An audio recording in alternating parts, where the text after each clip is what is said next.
Direto de Nunspeet, na Holanda, a caraguatatubense perfeccionista Bruna de Moura. Seja muito bem-vinda, Rafaela. Bruna Rafaela. Parece um perfil meio longo, né? Obrigada, Meu Deus do pelo céu, convite. acabou o podcast. Tchau, obrigado, foi um prazer. Eu lembro que quando eu estava no hospital, eu fiz uma chamada de vídeo com a minha mãe, foi a primeira chamada que a gente teve. Então, o começo ali foi meio tenso, ela estava preocupada, mas numa tentativa de acalmar ela, eu fui, né, falando umas coisas que até fizeram ela rir um pouco. Mas ela falou assim: ó, Bru, eu tô triste, eu não sei o que eu posso fazer, mas ao mesmo tempo eu tô feliz que eu tô estão me mantendo informada. A Gabi, por exemplo, que é a minha melhor amiga, a Gabi, ela tá me mandando mensagem todos os dias. O Pascal fala para ela a situação e ela fala para mim, porque o Pascal não fala português, tá aprendendo ainda. Então ela me conta como é que você tá.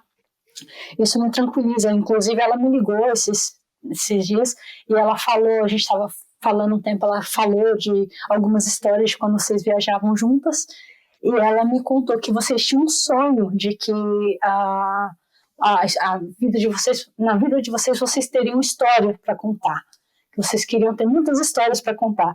E a Gabi falou para mim, minha mãe falando, né? E a Gabi falou para mim: olha, dona Mani, eu tô muito feliz que as histórias só estão acontecendo na vida da Bruna. Mas, Bruna do céu, é muita história. E eu fiz aqui um resumo, hein? Eu fiz um resumo, pessoal. Não é a história inteira da vida da Bruna, obviamente.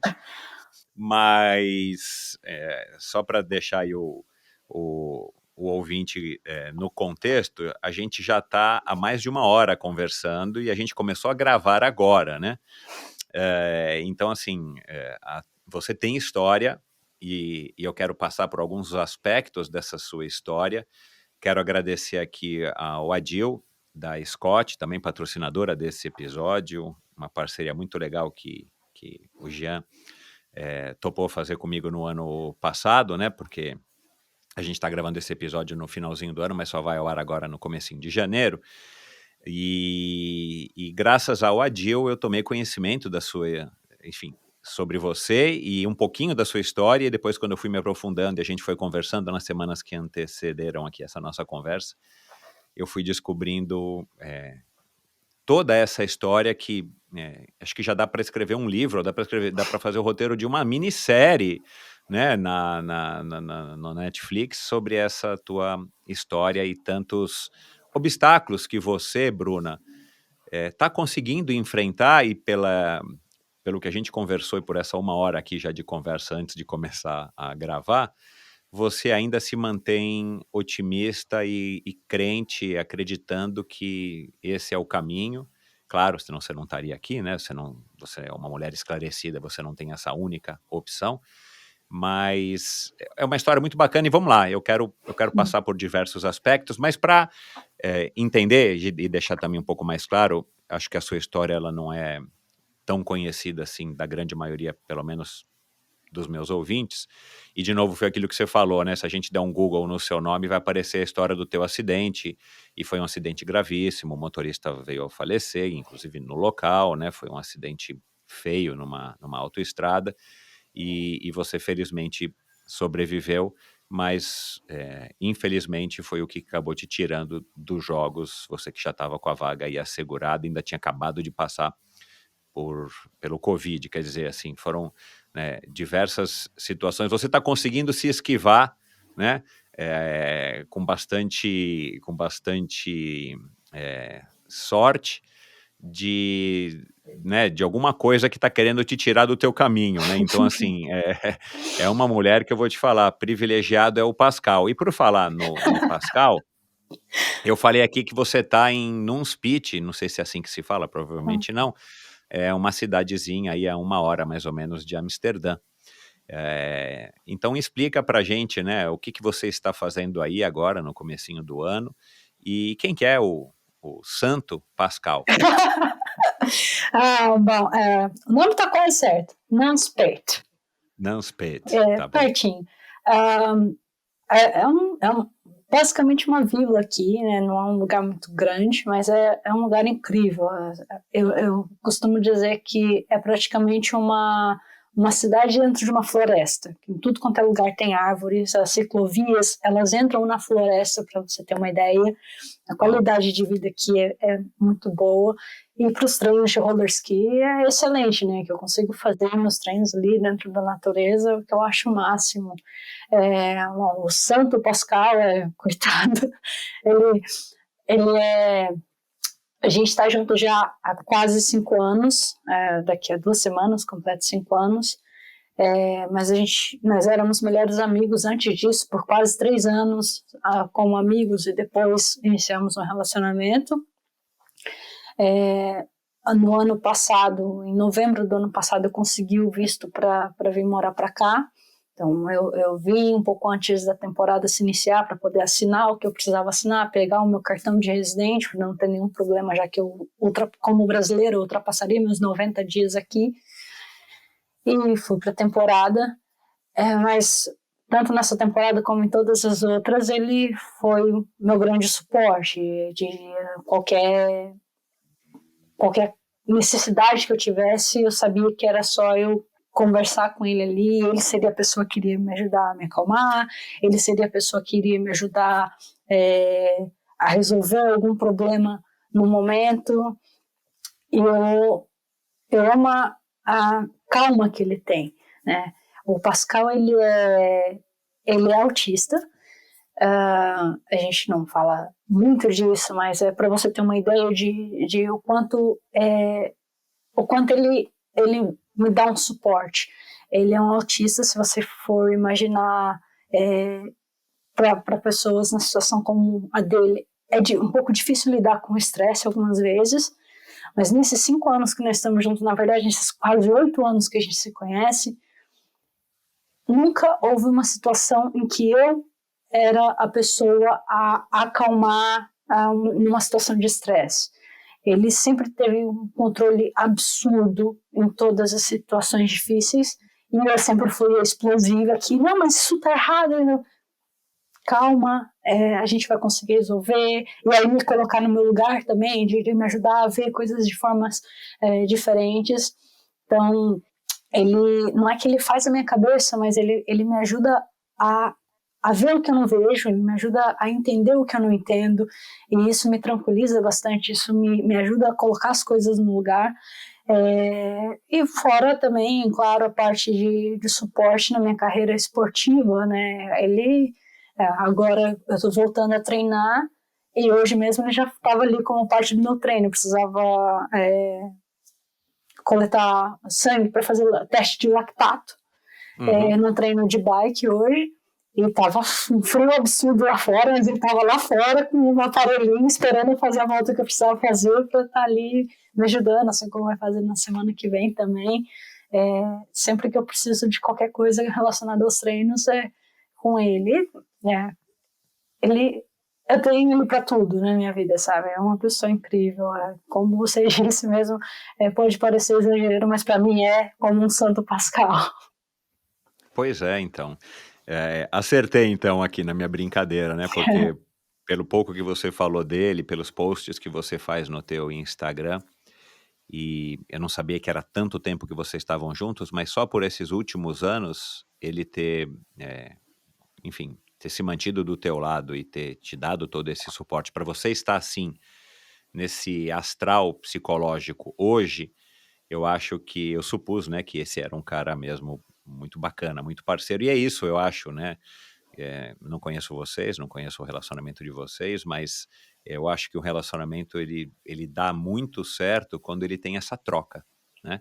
Então, o fato dele ser um autista e você também compreender isso, e você de alguma maneira não estressá-lo, mas ele também conseguir se sentir útil nesse sentido de te acalmar, e você sendo uma brasileira, né, um sangue mais quente do que um europeu, né, eu imagino que ele é um padrão europeu, né, tô supondo aqui também, né, um estigma que os europeus têm, mas eu acho que é isso que talvez esteja fazendo com que essa parceria seja uma parceria de sucesso, e que você com certeza deve levar muita coisa para ele e a volta vem nesse nível de te deixar assim.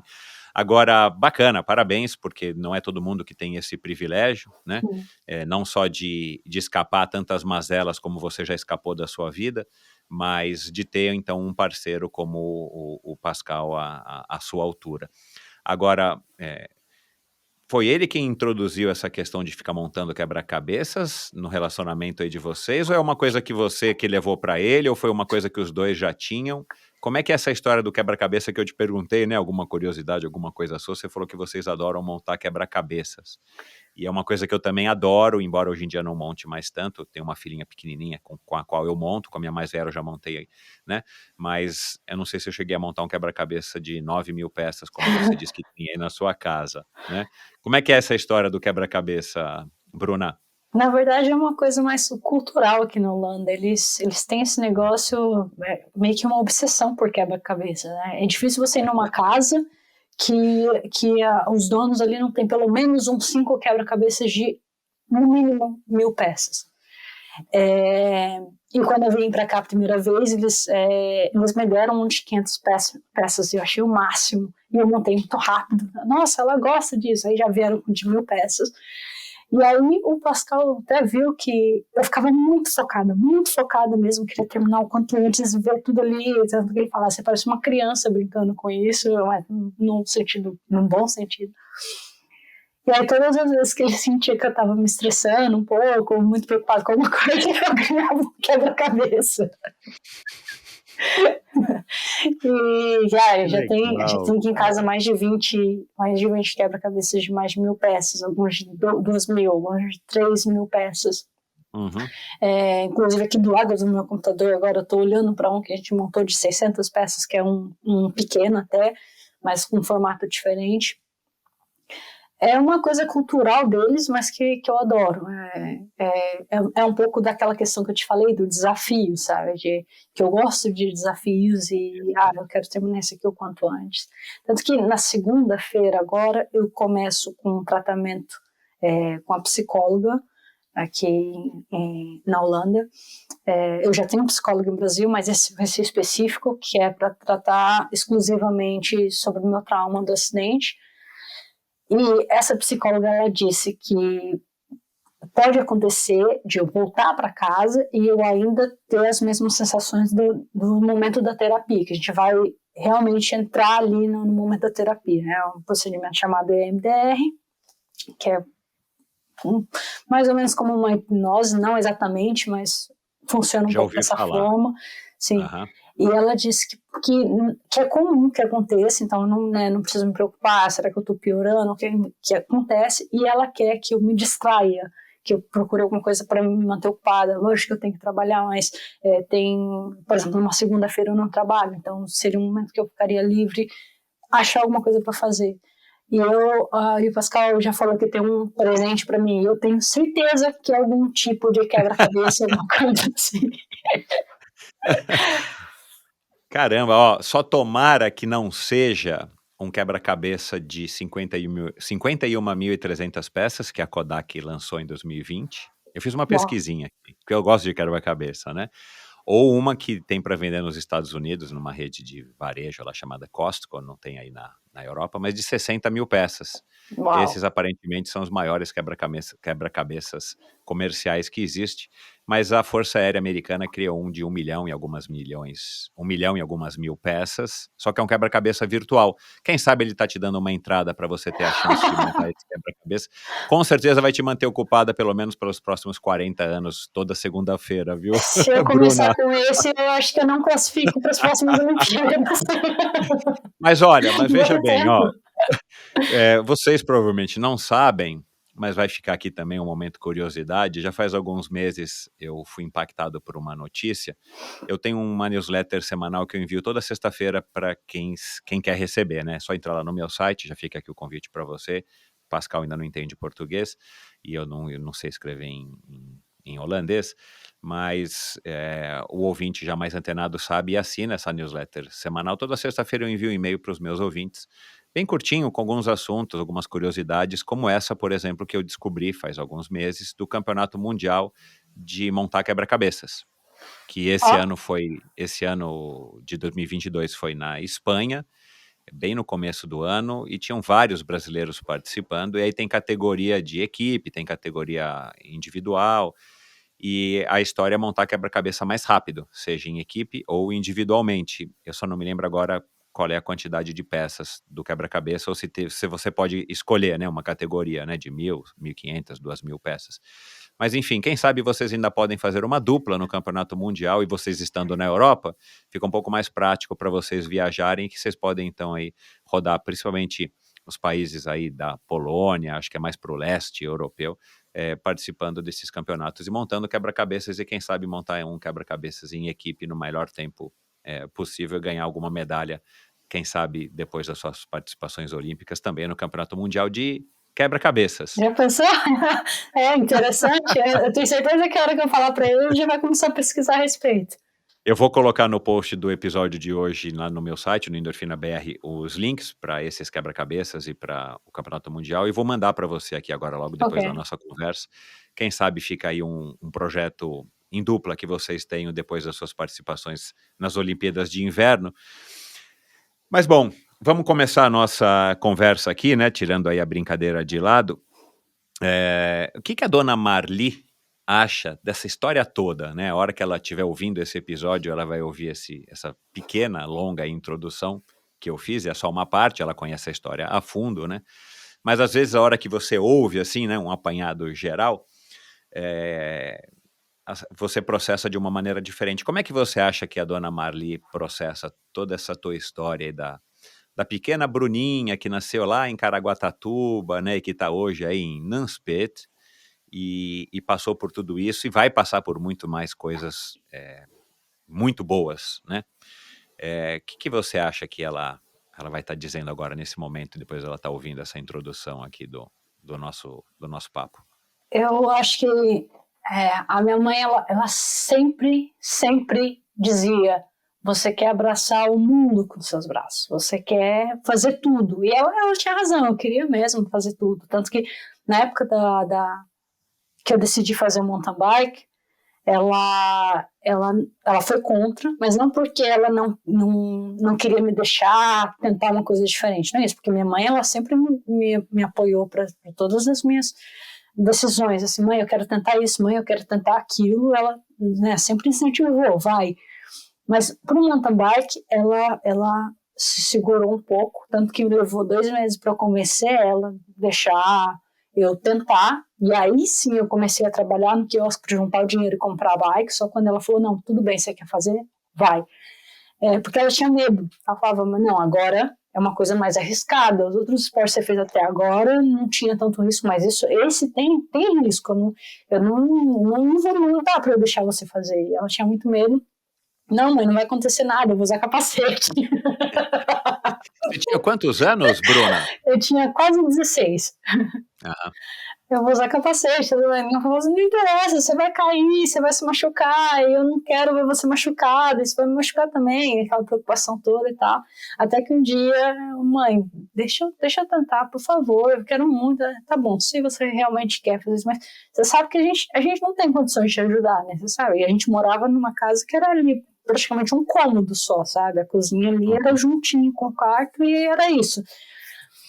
Eu, ela e o meu irmão mais novo. Teve uma época que a gente morou com um outro irmão meu morou com a gente também, mas era geralmente nós 4. Que é o Jefferson. O Jefferson, isso. E ela tá bom, mas você sabe que a gente não tem condições, a bike é uma bike cara, não tem como a gente te ajudar. Não, mãe, se você deixar eu fazer, eu vou atrás, eu vou conseguir o que eu preciso conseguir, mas só preciso você deixa eu tentar. Tá bom, você vai. No dia seguinte eu fui no quiosque, pedi uma vaga lá com um garçonete, consegui. E aí, quiosque desses da beira de praia ali, né? Isso, da beira de praia, isso. Na Martim de Sá.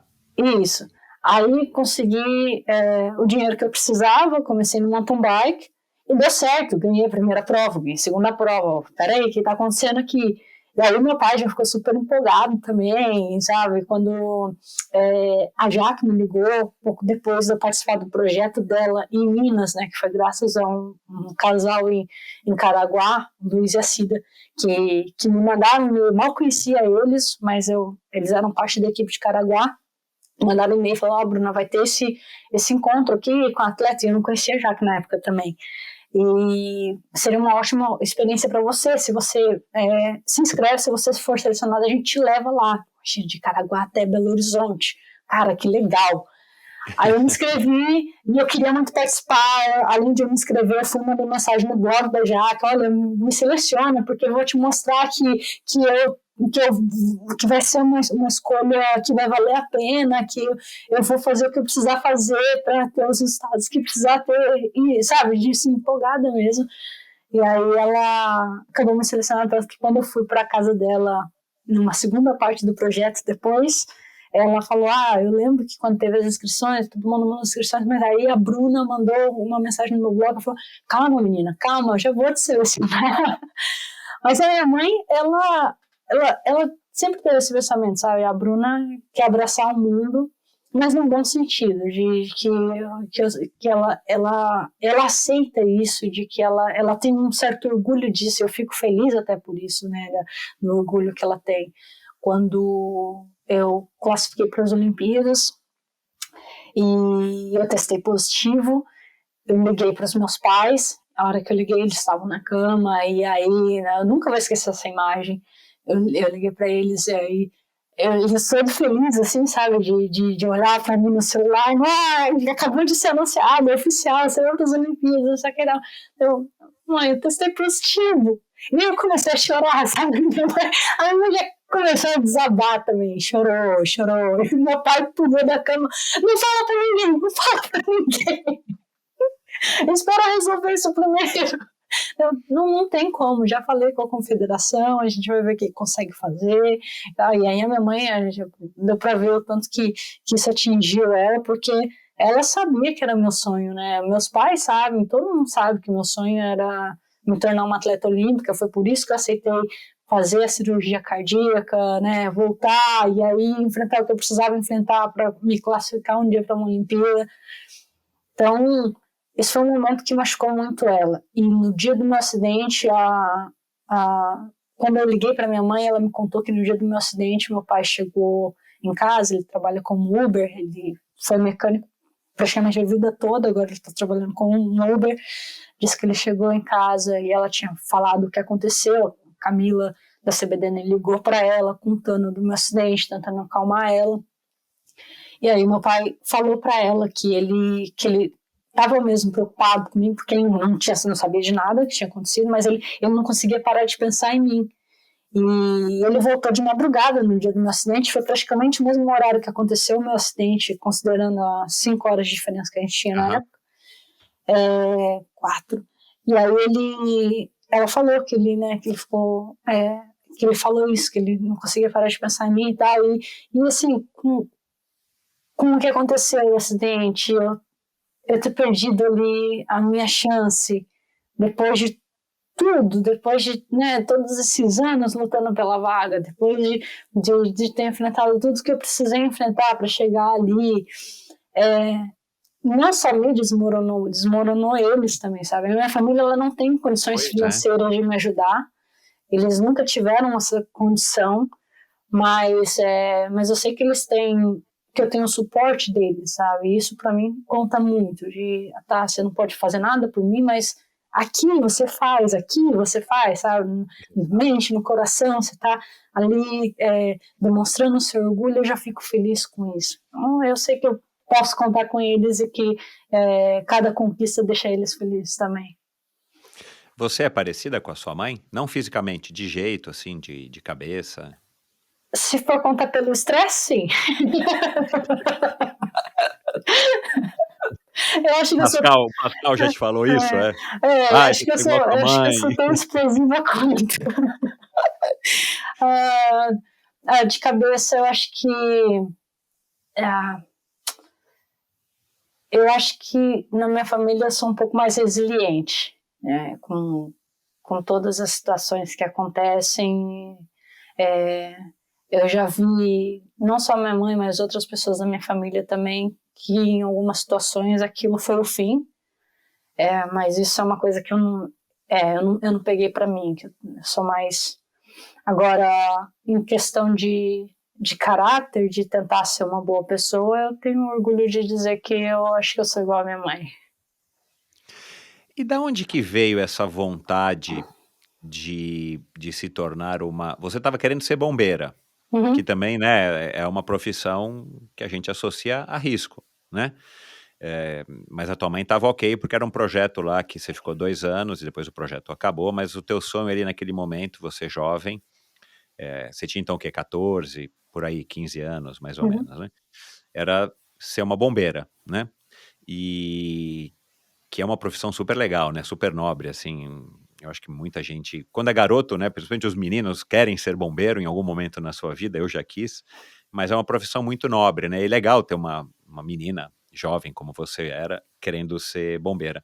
Mas enfim, e aí de repente, né? O projeto acaba, era um projeto da cidade. O projeto acaba, você não tem o que fazer. E aí a sua amiga que você fez lá te mostra esse mundo do mountain bike, você compra uma bicicleta usada dela, dos pais dela, sei lá, e aí você começa a ter resultados bons, e aí você, né, assim, tipo, você tá lá em Caraguatatuba, uma cidadezinha pequena, você começa a participar, você tem resultados bons nas competições de mountain bike. O teu sonho ali naquele momento era viver do mountain bike, era poder viajar através do mountain bike, já que você já tinha tido a experiência, provavelmente foi a sua primeira saída de Caraguatatuba, ou, né, não para as praias lá, né, Ubatuba e tal, que são do lado. Você ir para Minas Gerais, conheceu a Jaqueline, que já era uma ídolo, e assim, né, por que que você quis ser uma mountain biker? O que que te atraiu? Foi a modalidade? Foi o quê? Acredito que é a modalidade, esse negócio de estar na natureza, né, o tempo todo ali no meio, principalmente o cross-country mesmo, né, eu era mais forte para maratona, pela questão da resistência, a resistência sempre foi meu ponto forte, então eu me dava melhor nas maratonas, mas eu gostava muito de estar nas trilhas, né, de estar ali em contato com a natureza, eu sempre fui encantada por isso. Eu não achava que eu viveria do esporte, não através do mountain bike, assim como eu não acredito também em viver do esporte através do esqui. Infelizmente, né, não tem nem comparação no nosso nível brasileiros contra os europeus. Mas eu via no mountain bike, assim como eu vejo no esqui também, a minha chance de chegar em algum lugar, sabe? De atingir meus objetivos, de ser alguém. E isso é uma coisa que eu tinha desde pequena. Na verdade, uma história que vem por trás de tudo isso, de lá, quando eu morei em Foz do Iguaçu, quando eu estava na 4ª série lá, eu tinha uma professora que ela me fez passar por uma situação que eu acho que foi o que o que mais mudou o meu caráter, vamos dizer assim, essa vontade de vencer na vida, de um dia ser alguém. Ela costumava passar provas orais, então assim, tinha as fileiras, ela pegava os 4 dessa fileira aqui, vem para frente, vamos fazer prova oral.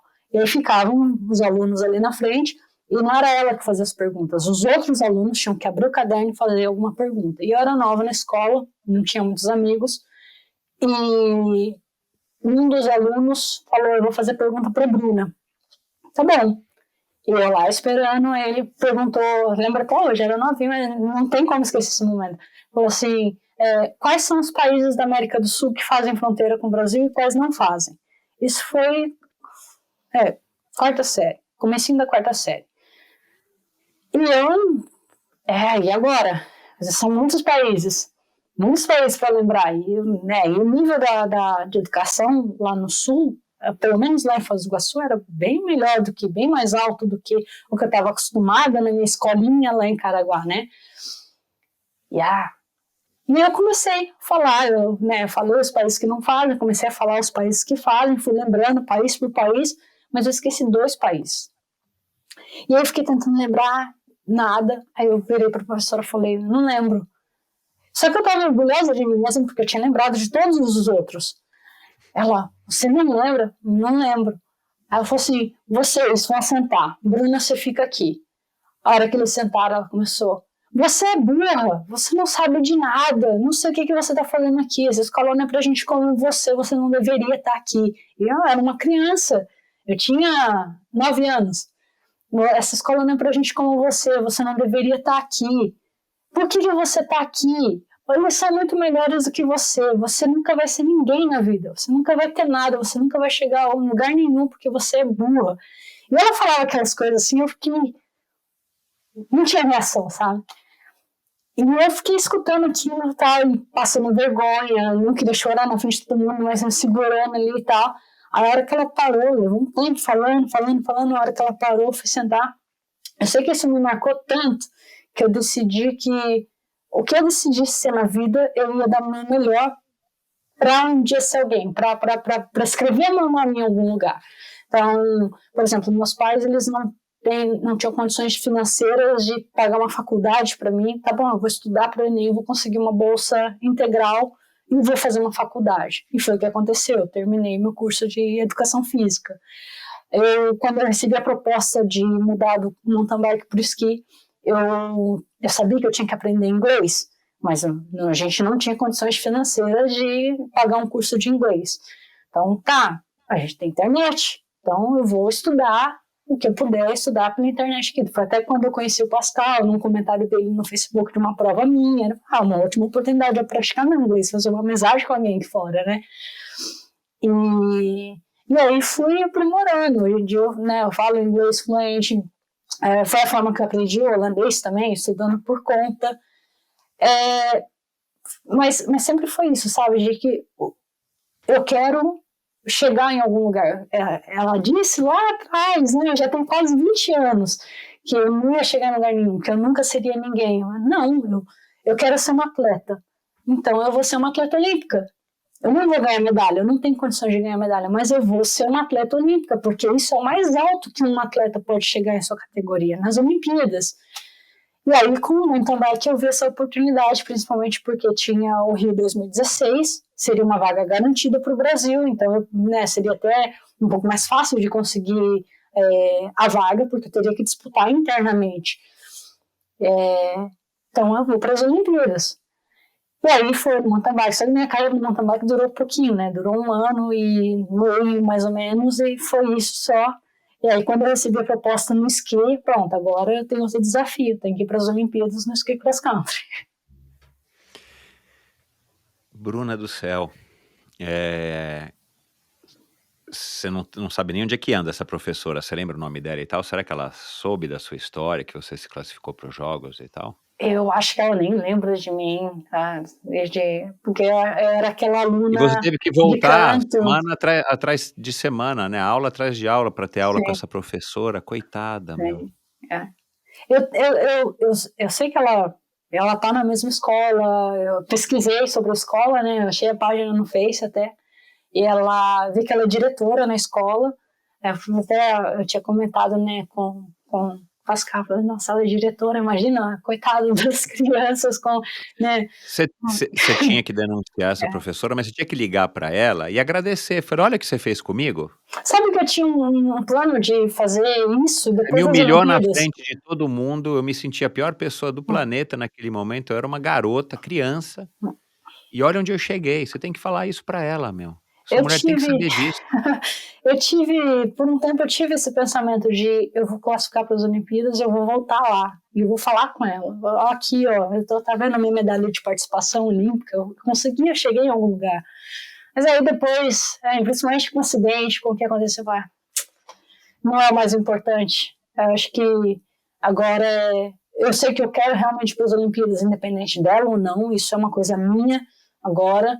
E eu vou focar todas as minhas energias no que eu preciso focar realmente para voltar. Tanto que eu fui para o Brasil em outubro, voltei na metade de novembro, e desde então eu estou seguindo alguns treinos que eu consigo já fazer, na expectativa de voltar a esquiar já em janeiro. Vamos ver como é que vai ser, mas é meu objetivo. Eu tenho mais 3 anos para voltar a um ritmo competitivo, classificar para as Olimpíadas. Se você pensar 3 anos, 3 anos soa com bastante coisa, mas no meio esportivo não é tanto assim, ainda mais considerando temporada por temporada. A classificação olímpica já começa na metade de 2024, então não é tanto tempo. Eu estou bem atrás, eu tenho muito para recuperar ainda, então quanto antes eu conseguir voltar, melhor. E aí eu vou recuperando aos poucos que tiver que recuperar até eu chegar no nível que eu preciso estar. E aí uma coisa eu posso te garantir, assim, não tem gente com mais vontade do que você. Pode ter gente com vontade igual você, mas mais vontade não tem. E o fato de você já ter conseguido se classificar uma vez, né, aquilo que você mesmo disse, e eu te parafraseei no começo da nossa conversa, te dá essa segurança, assim, aquela história. Eu já fui lá e já fiz o que eu precisava ter feito, né, que é me classificar. Então, significa que você é capaz, né, porque às vezes acontece isso, né, a gente nunca chegou num lugar que a gente quer chegar e às vezes no caminho, com alguns tropeços, a gente pode se colocar em dúvida se a gente tem condições ou não. No teu caso, você já mostrou para você mesma, principalmente, que você tem condições, né? Então, o que tiver ao seu alcance, eu tenho certeza que você vai fazer. E daqui a 3 anos, em 2026, lá em Cortina d'Ampezzo, né? 100 quilômetros de onde aconteceu o acidente. Meu Deus, ainda vai ter mais um simbolismo para você, né? Porque, né, só para também deixar claro para o ouvinte, você estava indo da Áustria para a Alemanha, mas você teve que passar num trechinho ali no norte da Itália e acabou sofrendo um acidente em terra italiana. Bom, a hora que você tomou a notícia, né, você ia bem, você fez a clínica lá no projeto social da Jaqueline e tudo mais, e de repente você está, né, garota, adolescente, sonhando, e você recebe uma notícia, cara, que não é fácil para ninguém, muito menos para quem é jovem, porque a gente não espera que isso aconteça com quem é jovem, né, desse teu ligação interatrial, né? Comunicação interatrial. Comunicação interatrial, né? Basicamente o sangue se misturava, né? O venoso e o arterial se misturavam dentro do teu coração e, claro, isso não deve ser nada legal para quem faz esporte, principalmente. E aí foi um baque na tua vida e aí, de repente, você, enfim, né? Se chateou, entrou em depressão, né? Teve que parar de fazer esporte do dia para a noite, e de repente, nesse convite da Jaqueline para participar de uma clínica de roller ski, nada a ver, né? Assim, você está querendo pedalar e não patinar. Mas você sabia já, claro, do histórico da Jaqueline, né? Porque a essa altura ela já tinha, né? Você já tinha conhecido ela, você já sabia do histórico dela nas 2 Olimpíadas, nas 2 modalidades que ela conseguiu e consegue até hoje gerenciar de uma maneira muito, muito bacana.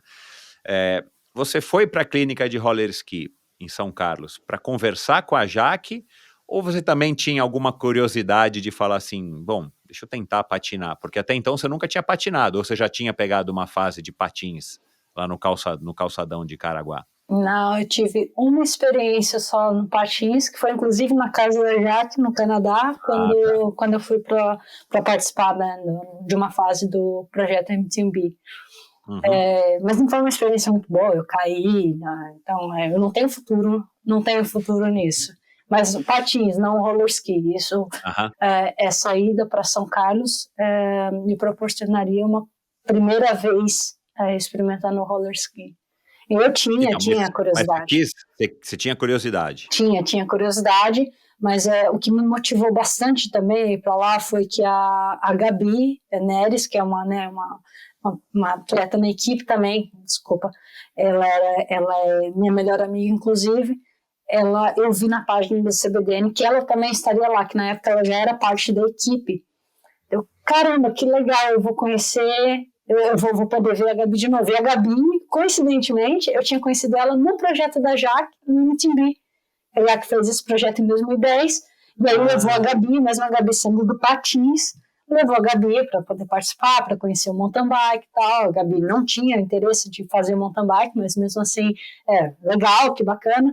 Foi para esse projeto da Jaque e a gente estava hospedado numa pousada lá em Belo Horizonte e ficavam 3 meninas pro quarto. E eu dividi o quarto com a Gabi, então foi aí que a gente acabou se conhecendo. E aí, quando a Jaque fez o convite, e eu verifiquei a página do CBDN para ver onde eu precisava me inscrever, eu vi o anúncio deles lá, e falando o nome dos atletas da seleção que estariam lá, eu vi Gabriela, né? Nossa, que legal, que bacana, eu quero ir.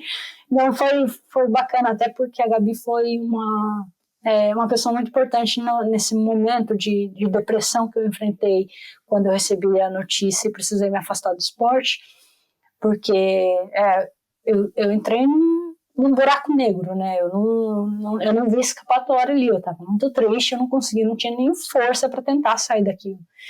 E aí a Gabi, quando eu mandei mensagem para ela, falando, olha, eu vi que vai ter essa clínica aí, a Jaque me pediu para escrever, eu vou também, então a gente vai se reencontrar depois de 2 anos, né, desde que a gente tinha se visto pela primeira vez, então eu tô feliz que a gente vai se reencontrar. E a gente começou a conversar um pouco, e a Gabi foi a pessoa que falou de Deus para mim, foi a pessoa que me fez ter fé, me fez entender. Não que eu nunca tivesse acreditado ou algo do tipo, mas eu acreditava que tinha algo, mas eu não tinha uma fé que me daria forças para implementar alguma coisa. E a atenção que eu recebi da Gabi nesse processo me ajudou muito, me ajudou a lidar com o que eu estava sentindo no momento. Então, quando chegou a data de ir para São Carlos, eu tinha, né, a motivação de estar indo encontrar com a Jaque, também pela questão da conversa, porque primeiro era uma relação encontrar com a Jaque era minha ídolo, era a melhor atleta do mountain bike, que legal que eu vou ver ela de novo. E aí ter essa conversa para tentar conseguir um suporte, um apoio para eu poder fazer minha cirurgia. Também de reencontrar com a Gabi e aí passar esse momento juntas depois de 2 anos e tanto tempo, né, de conversa que ela me ajudou a lidar com o que eu estava passando no momento. E tentar o roller ski também, com certeza. Eu não acho que eu vou ter futuro nisso, mas é legal, é um equipamento bacana. Eu já vi a Jaque andando nisso, nossa, que legal, mas não dá para eu tentar porque eu não consigo nem fazer patins, quem dirá um equipamento desse que você precisa mover do braço também. Uhum. Em que momento da tua vida que você estava quando apareceu esse convite? Você já estava fazendo educação física ou você você tinha o quê, 17 anos? 18? Acho que 17, se eu não me engano. Uhum. Eu estava num momento que sinceramente, eu não estava fazendo nada. Eu não tinha começado ainda a faculdade de educação física. Eu, na verdade, foi por causa desse momento que eu decidi dar início à faculdade, porque eu sabia que eu precisava me ocupar de alguma coisa. E da forma que estava, eu só estava me afundando mais e mais, eu precisava ter algum foco, e eu sabia que uma faculdade seria importante. O que eu queria mesmo estudar era psicologia, mas eu decidi por educação física porque a educação física eu conseguiria fazer o curso, pelo menos parcialmente, online, e já com a psicologia não, eu precisaria ir para a faculdade todos os dias, e eu contava com, ok, mas quando eu voltar a treinar, já pensando, né, um dia voltar, quando eu voltar a treinar, quando eu voltar a competir, como é que eu vou fazer quando eu precisar viajar? Eu não vou poder viajar, então eu preciso de algo. E aí eu sabia também que a educação física poderia me abrir portas no futuro. Usando a experiência que eu tenho no esporte, eu posso conseguir um trabalho como treinadora futuramente, então eu vou fazer faculdade de educação física para já deixar essa porta aberta. E então eu deixei, né, essa vontade de fazer a faculdade de educação de psicologia de lado e fui para a educação física. Uhum. Então também não passou pela sua cabeça, tipo, esse é o fim. Claro, no primeiro momento sim, né, tô com um problema no coração, tem que abrir o meu peito, né, literalmente, e é uma cirurgia, claro, super agressiva, invasiva. Então, em nenhum momento depois desse baque inicial você chegou a cogitar, tipo, agora então vou fazer psicologia, vou arrumar um emprego aqui não sei aonde, vou seguir minha vida e quem sabe um dia eu vou conseguir me operar e não vou ter mais um problema no coração. Como é que você acessou esse raciocínio, enfim, né, até chegar nesse ponto de tipo, então eu vou fazer educação física, porque quando eu voltar a pedalar, eu vou poder viajar para onde quer que seja e vou conseguir fazer o curso online. Na verdade, eu não aceitei. Isso foi o que dificultou esse processo para mim, de conseguir lidar com os meus sentimentos, que foi o que me colocou mais ainda em depressão. Eu não aceitei o diagnóstico, eu continuei treinando, continuei competindo por um tempo, inclusive. Eu fui para o México para fazer o Pan-Americano de mountain bike, mesmo eu já tendo sido diagnosticada antes, eu não poderia ter ido, mas fui para o México mesmo assim, não, eu quero tentar, não quero parar. Mas aí foi nessa de ir para o México, que competindo lá na altitude, eu tive um problema mais sério, e aí quase que eu não terminei a prova, terminei arrastada lá, acho que deve ter sido última, não sei, acredito que eu fui última lá, mas quando eu voltei para o Brasil, eu expliquei para o médico o que eu senti durante a prova, eu tive um gosto de sangue muito forte na garganta, e ele falou, você sabe que os seus pulmões eles estão sobrecarregados, eles estão recebendo mais sangue do que o normal por causa dessa mistura que está acontecendo no seu coração. Então, é praticamente como se você estivesse recebendo o dobro da capacidade sanguínea nos pulmões, o que causa muita pressão nas artérias e, claro, nos pulmões também. O gosto de sangue que você sentiu na garganta é que você já tinha ultrapassado. Então, você deu sorte da sua artéria não ter estourado. Você poderia ter tido uma morte súbita durante a prova. E aí foi nesse momento que ele falou isso que eu senti um medo, um forte medo pela segunda vez. Primeira vez que eu descobri o que era medo de verdade foi quando ele me deu o diagnóstico e ele falou que para eu poder resolver essa situação, se eu quisesse voltar para o esporte, porque eu poderia viver com isso, futuramente talvez eu teria um problema, porque a capacidade pulmonar iria diminuir por causa dessa sobrecarga, mas se eu não fizesse esporte, daria para levar por mais tempo. Porém, se eu quisesse fazer esporte, eu precisaria da cirurgia. Então, ele falou desse jeito, que se eu tinha esse problema e se eu quisesse um dia voltar para o esporte, eu teria que passar por cirurgia. Quando ele falou a palavra cirurgia, meus olhos encheram de lágrimas e eu fiquei assim num medo absurdo. Cara, vai abrir meu coração e... Como assim? Eu era nova, né, nesse diagnóstico aí, eu não tinha nem como reagir. Meu pai estava do meu lado quando o médico falou isso, que ele pediu para ter algum adulto ali comigo. E aí, quando eu voltei do México, depois de ter insistido em competir e continuar viajando e tal, eu voltei do México e aí conversei com ele a respeito desses sintomas, ele me falou isso, aí eu senti medo de novo. E aí eu falei para mim mesma, eu não posso. Se eu quiser continuar no esporte, eu vou ter que passar pela cirurgia. Eu não posso fazer isso, eu não posso fazer isso com a minha família, eu não posso fazer isso com os meus amigos, eu não posso ser egoísta. Eu tenho um sonho, eu quero ir para as Olimpíadas. E se para ir para as Olimpíadas eu preciso passar pela cirurgia, então eu vou ter que aceitar passar pela cirurgia. Então, foi difícil de aceitar, ao mesmo tempo difícil de tomar alguma decisão. Mas não tinha muito o que fazer ali. Eu sabia quais eram os meus objetivos, eu não conseguia lidar com os sentimentos que eu tinha ali no momento, né? Eu estava muito triste, e nesse período que eu não fiz nenhuma faculdade, que eu não fiz nada, que eu fiquei parada, foi ainda pior. Então, até conversando com uma amiga minha da época do bombeiro, que era psicóloga do projeto Bombeiro Mirim, ela, inclusive, foi quem me incentivou. Você precisa encontrar alguma coisa que te mantenha ocupado, porque você não aproveita esse momento para iniciar a faculdade. Você pode fazer a faculdade agora e isso vai te ajudar a mudar seu foco por um tempo. E foi o que eu acabei fazendo, né? Eu fiz o Enem, eu me inscrevi para a faculdade, iniciei a faculdade de Educação Física em Caraguá, no módulo em Caraguá, mas aí eu fiquei um mês só, porque lá eu tinha conversado a respeito da situação de viagens, que futuramente eu precisaria viajar, e eles já estavam falando, não vai poder, porque você tem que vir para as aulas todos os dias. Quer saber? Não. Aí eu tranquei o curso em Caraguá, fiz o Enem de novo no outro ano, e aí eu consegui uma vaga na Claretiano de São Paulo, o qual eu conseguiria fazer o curso online, tendo que ir uma vez por mês para a faculdade. Isso me daria liberdade de treinar, de competir, sem nenhum problema. E aí, saltando de novo para a viagem para São Carlos, aí a Jaque foi lá, se encontrou contigo e te deu a excelente notícia de que ela tinha encontrado um caminho. E aí, eventualmente, você acabou, então, passando por essa cirurgia que foi aqui em São Paulo, né? Você falou no Dante Pazzanese, né? No Uhum. Instituto Dante Pazzanese.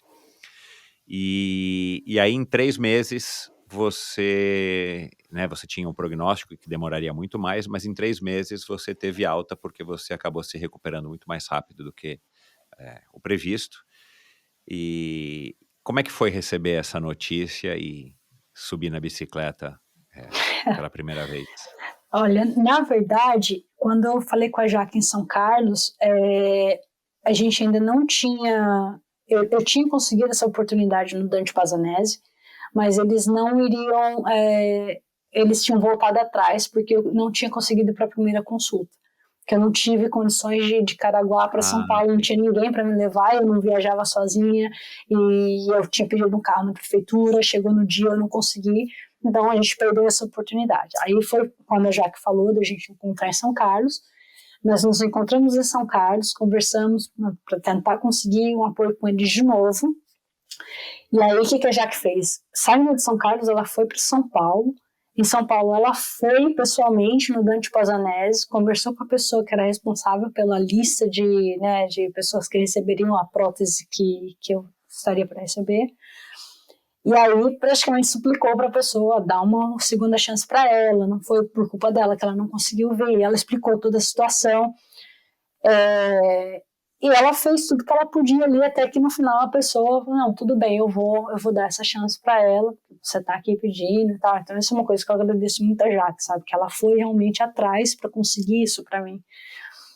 E aí nós ficamos esperando, foi o que durou quase 2 anos, na verdade, durou 1 ano e pouquinho, mas do diagnóstico até a cirurgia foram 2 anos, mas durou 1 ano e alguma coisa, desse sim até a cirurgia. Então nós ficamos na expectativa, quando será que vão me ligar, será que, que eu vou fazer uma cirurgia semana que vem e tal, até que de repente ligaram no início de abril de 2013, olha, tem um paciente que recebeu a cirurgia amanhã, ele não vai poder vir, porque ele teve um problema no dente, e ele precisou ir no dentista, acho que ele teve que remover, não sei, tem alguma coisa assim, que quando você vai no dentista, você faz alguma remoção, você não pode, acho que por questão de infecção, Exato, ele não vai poder fazer a cirurgia, e nós queremos saber se você pode vir para fazer a cirurgia amanhã. O quê? Eu tinha acabado de voltar de São Paulo. Eu tinha acabado de voltar de São Paulo. E o mais interessante foi que nesse mesmo dia eu tinha chorado muito, porque no caminho de volta para Caraguá, eu olhava para os morros, assim, sabe, Paraibuna e tal, e eu lembrava dos momentos na bike, né, e eu chorei muito no ônibus. Eu, Deus, por quê? Por que eu não posso voltar? Por que demora tanto tempo? Por que isso está acontecendo? O que eu fiz de errado? E ficava nessa, sabe?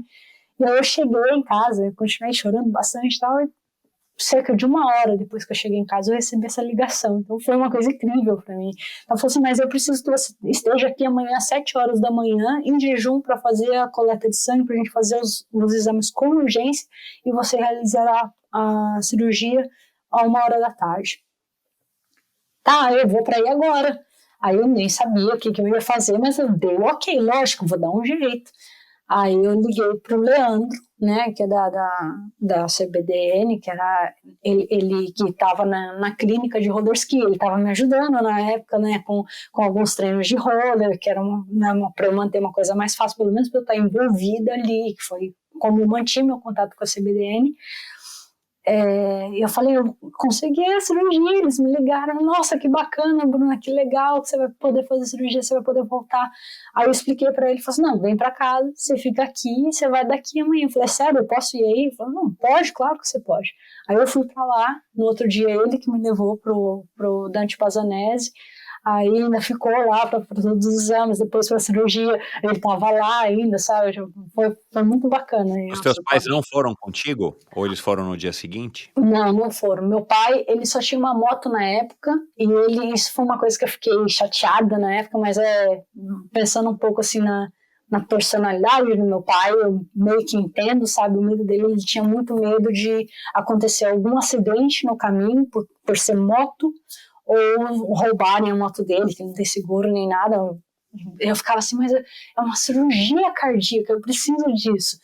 Mas Hoje em dia eu já não penso mais nessa forma, sabe? Eu Entendeu, entendo, aceitou. eu aceito. E a minha mãe, ela não conseguiu porque a gente teria que passar por um trecho de ter que pegar metrô e trem em São Paulo, e ela é super claustrofóbica, ela não entra em metrô e em trem de jeito nenhum, ela não conseguiu, ela não tem condições de entrar, desculpa, eu não consigo entrar, então, foi por isso até que eu perdi a primeira oportunidade quando eles me chamaram para fazer os exames, não a cirurgia, mas os exames, para ver se eu seria compatível para a prótese.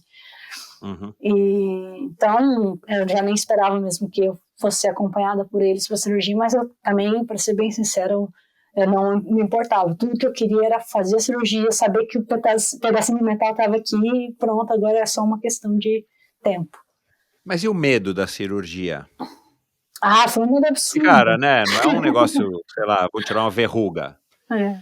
Né, cara, era uma cirurgia pesada, né, mexendo no teu Então, coração. eu tive muito medo, mas ao mesmo tempo, eu estava aliviada que esse apoio que eu consegui no Dante Pazanese para essa cirurgia que não é coberta pelo SUS, ela era via cateterismo. Então, eles iam fazer um buraco na minha virilha, alcançar a artéria, e colocar a prótese na ponta de vamos dizer assim, sei lá, como que eu posso dizer o nome? Como se fosse um fiozinho assim, colocar na ponta e levar até o coração. Isso é um cateterismo, exato, entendi. E aí, desculpa, achei que fosse uma cirurgia de abrir o peito. Aí, eu ia ter que fazer essa, só que aí, já que conseguiu... pelo SUS, se fosse entendi, pelo SUS, eu teria que fazer cobre essa. peito aberto. Isso. Por isso que eu me confundi, tá. Bom, não. menos mal, né, então não é ruim, mas não é horrível. Sim. Não, eu fiquei com muito medo porque, tá mexendo no coração, se eles fazem alguma coisa errada ali, né, mas eu estava bem mais aliviada que era esse tipo de cirurgia, então eu sabia que era bem menos invasivo. Uhum. Não, e a tua vontade de se livrar desse problema e numa situação também que não deu tempo, olha, sua cirurgia é daqui a 3 meses, nossa, ia ser uma tortura até lá, né, porque dá tempo de você pintar 1000 cenários bons e ruins na tua cabeça, né. Bom, mas aí quando foi que o médico, você voltou lá, provavelmente você voltou aqui para São Paulo, foi no Dante Pazanese e o médico te deu alta, olha, pronto, você se recuperou super rápido, a pecinha tá lá firme e forte, vai embora, vai tocar a tua vida. E aí? Quando eu voltei para São Paulo... Você voltou pedalando? Você voltou pedalando, né? Eu voltei para São Paulo para fazer esse exame, e aí, para ter esse retorno, e aí eu fiquei hospedada de novo na casa do Leandro, nessa época, sempre que eu ia para lá, ficava na casa dele, e aí a Flavinha ia treinar no Pinheiros, né, eles me ajudaram muito, sabe, nesse momento, assim, Que Flávia é essa? Flávia Fernandes, do triatlo. Ela... Que não compete mais hoje? Não compete mais, isso. Não acredito, cara, eu nunca mais vi ela no clube. Não, ela não compete mais, mas desde que ela teve a Manu, né, a primeira filha dela, ela parou de competir, mas claro, ainda uns treinos de corrida lá, perto da casa dela. Ela é casada com o Leandro? Casada com o Leandro, isso. Ai, caramba, a gente estava tão próximo, eu e você, porque eu nado, né, no clube até hoje, nadava com ela ali, mas depois ela sumiu, eu soube que ela engravidou, não éramos amigos, mas... Caraca, que coincidência. Pois é. Tá. Eu fiz esse retorno, aí o médico falou, não, você pode voltar, tanto que antes disso ele pediu para usar um aparelhinho para verificar se eu estava com arritmia ou alguma coisa, não, usei por 24 horas, tal, voltei lá, não, tá tudo certo, tá tudo fechado, não tem mais, agora já tá seguro, sua prótese não vai sair, já cresceu a pele em volta, nos dois lados, não vai mais... Que era basicamente para fechar uma das cavidades para não misturar o sangue. Isso. E aí ele falou, você pode voltar, você não tem mais nenhuma restrição. É sério. Tá bom. Voltei, fui pra casa do Leandro, da Flavinha. Aí cheguei lá, o Leandro tinha acabado de chegar do Pinheiros. Eu falei, e aí? Tô liberada. Não sei sério, não sei sério. Aí ele falou assim, e agora? Não sei, isso aqui tem sido meu treinador aí, né, de me ajudando com roller e tal. Eu falei assim, o que você acha? Ele falou assim, se você quiser fazer uma corridinha, vai fazer uma corridinha. Eu falei, tá bom, eu vou correr. Onde eu corro? Aí ele me explicou onde ficava o Parque do Povo. Aí ele falou assim, mas pega leve, você não treina há um bom tempo, você tá voltando agora, pega leve. Não, tá bom, vou pegar leve. Quando ele chegou, fui pro Parque do Povo, corri igual uma doida lá, fiquei correndo tempão. Quando eu voltei para casa, ele chegou de novo do outro trem dele, e falou assim, e aí, como é que foi? Eu falei assim, não peguei tão aí, não. Eu falei assim, o que você fez? Eu falei, eu corri por 2 horas. A reação dele, Bruna! Ô, Bruna, nessas 2 horas, o que passou na tua cabeça? Você se recorda? O Parque do Povo, para quem não sabe, é um parque legal, mas é um parque pequeno, né? Uhum. Correr 2 horas lá, você deve ter dado pelo menos umas 30 voltas. Muitas voltas, sim. Assim, o que passou pela tua cabeça, assim? Tipo, você devia ser a pessoa mais feliz do mundo naquele momento, né? Eu tava sorrindo o tempo todo, pedi para tirarem uma foto minha perto da placa lá do parque para registrar que era meu primeiro treino oficialmente, sabe? Uhum. Mas eu não conseguia parar de correr, não cansava, sabe? Lógico que tinha a fadiga e tal, mas Claro, era uma motivação tão grande que eu não queria parar de correr. E eu fui por essas 2 horas mesmo ali e fiquei. Tava um calor absurdo, inclusive. Mas na minha cabeça era uma sensação incrível de sim, eu posso. Agora eu posso. Eu vou voltar, eu vou conseguir chegar nas Olimpíadas, sabe? Acreditava que seria pelo mountain bike, né? Porque eu ainda tinha em mente voltar para o mountain bike, tanto que eu voltei para o mountain bike por 6 meses. Mas eu só conseguia pensar nisso, de eu posso, eu vou voltar. E eu ficava com esse sim, eu posso na cabeça porque logo após a cirurgia, teve um teste físico da CBDN, os atletas de todas as modalidades se reuniram em São Paulo, e aí eu fui convidada aí também para ficar junto com eles, não pelos testes, lógico, mas para estar ali junto. E a Jaque estava lá também, e nós fomos levados para São Roque para ver a nova cama de ar que iriam inaugurar lá para os treinos aéreos. Uhum. E aí o pessoal começou a pular, né, se divertir lá e tal. E eu queria, mas eu não podia, porque a prótese não estava fixa ainda, então eu não podia ter nenhum tipo de impacto. Eu tinha que fazer de tudo para não cair.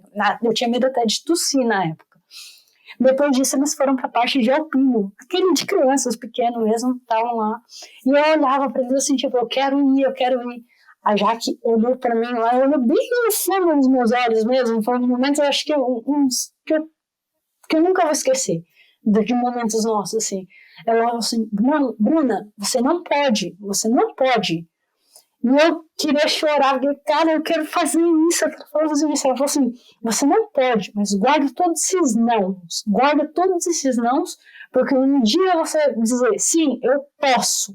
E aí você vai conseguir o que você almeja. E ela falou isso e eu fiquei com isso na cabeça. Então, quando eu tava correndo ali, eu ficava, sim, eu posso, sim, eu posso, sim, eu posso, sim, eu posso. Uau, mulher do céu, caramba, meu. Eu vou te falar, além de agora esse coração tá funcionando normalmente, haja coração, né, para aguentar tantas emoções aí nessa tua vida aí de 28 aninhos, caramba, meu. Bom, e aí o que deu no mountain bike? Deve ter sido uma delícia, é óbvio, né, você voltar a sentir, né, a adrenalina do mountain bike, é uma modalidade incrível, né, a bike é um negócio bacanérrimo. E o que deu que você não durou muito no mountain bike após, assim, que aí você falou, cara, eu vou pra CBDN e vou tentar minha vaga olímpica, meu sonho, né? Uhum. De participar de uma Olimpíada lá. Antes de eu parar, eu tinha um patrocínio da Scott, né, que eu consegui através do projeto da Jaque, que no projeto eles tiveram esse negócio de que as 8 melhores atletas seriam avaliadas e quem se sobressaísse receberia um contrato de 1 ano com a Scott no ano seguinte. Aham. E eu recebi esse contrato, então eu tinha todo o suporte deles. Para mim era incrível, cara, eu tô fazendo parte de uma das maiores equipes do Brasil, que bacana. E quando eu voltei pro esporte, eu tive um apoio da Scott novamente, isso foi muito legal.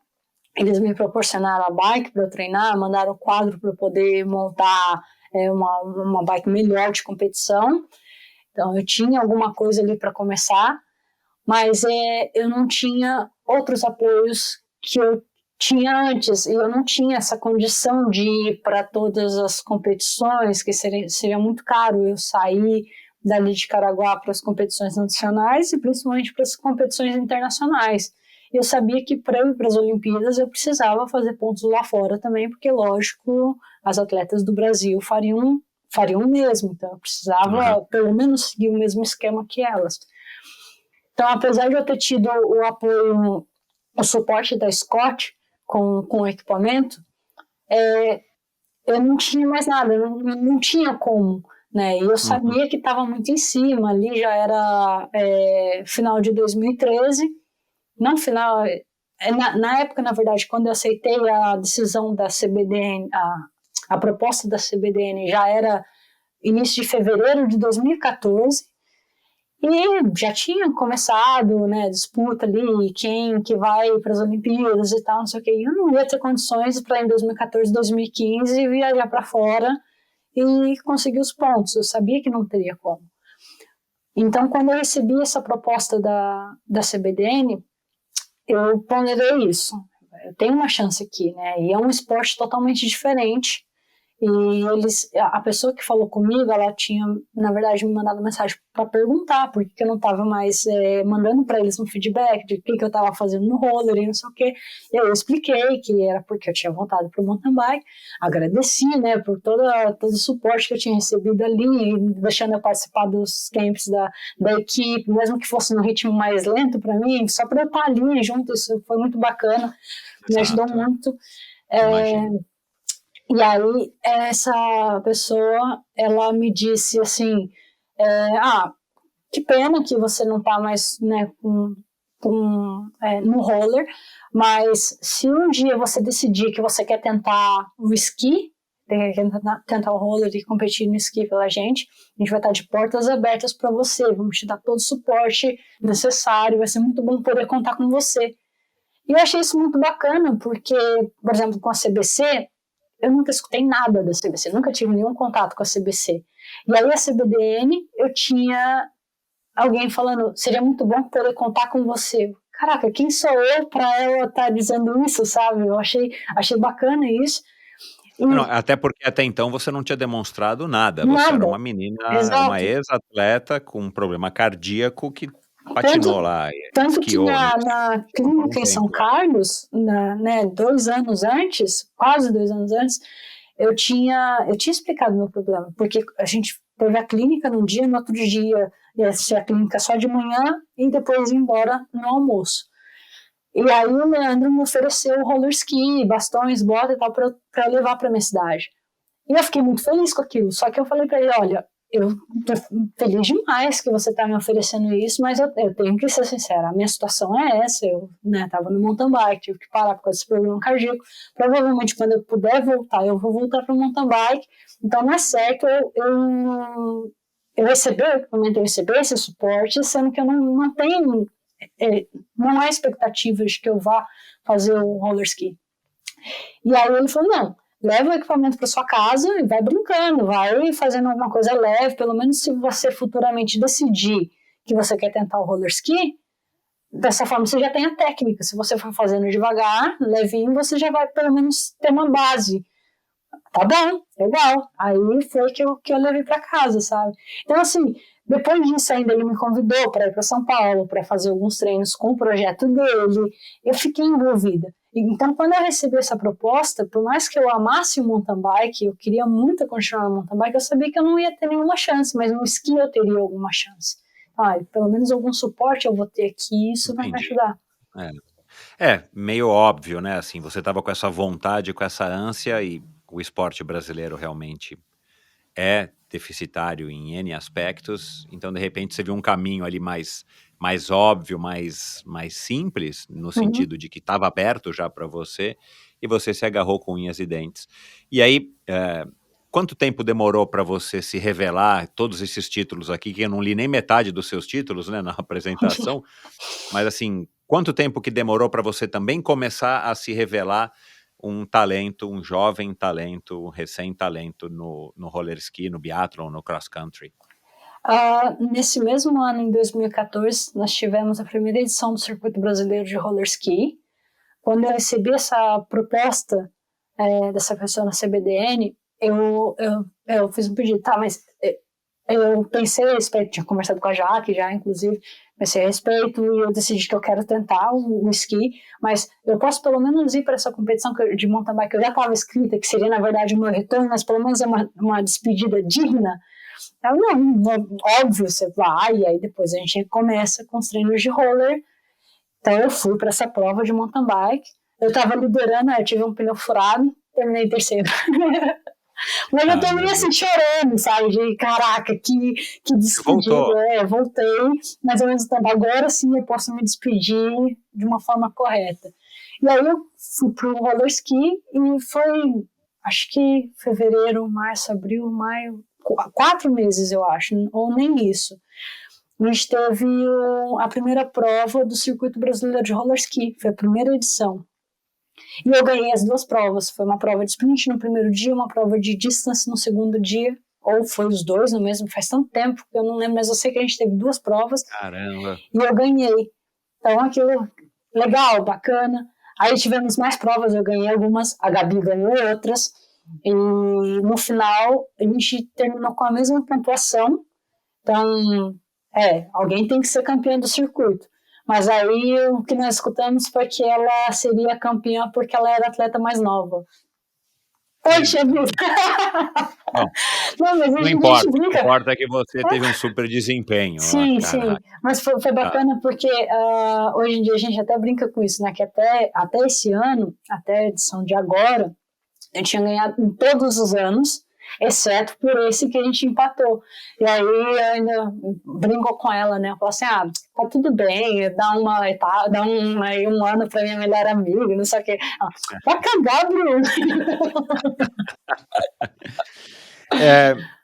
O que te fez uma boa... Como é que é? Quem anda de roller ski, que é patinadora, né? A gente costuma dizer esquiadora, porque na verdade o roller é mais como um complemento mesmo, né? Não é uma coisa oficial. Bom, mas o que te tornou uma boa esquiadora do roller ski, depois uma boa biatleta, uma boa esquiadora de cross country? Eu acho que o que me ajuda mesmo é a resistência. Porque até como eu tinha mencionado anteriormente, eu não tenho uma boa técnica, né? Eu perco muito com relação à técnica. Mas quando nós chegamos num ponto da competição em que tudo começa a doer e a mente começa a falar mais alto, e aí é aquele momento que geralmente os atletas diminuem o ritmo, porque aqui na cabeça você tá doendo muito, eu não posso continuar. Isso que tem me ajudado. Tanto que para essa temporada agora na neve, eu acredito que foi isso que me ajudou a conquistar a classificação olímpica.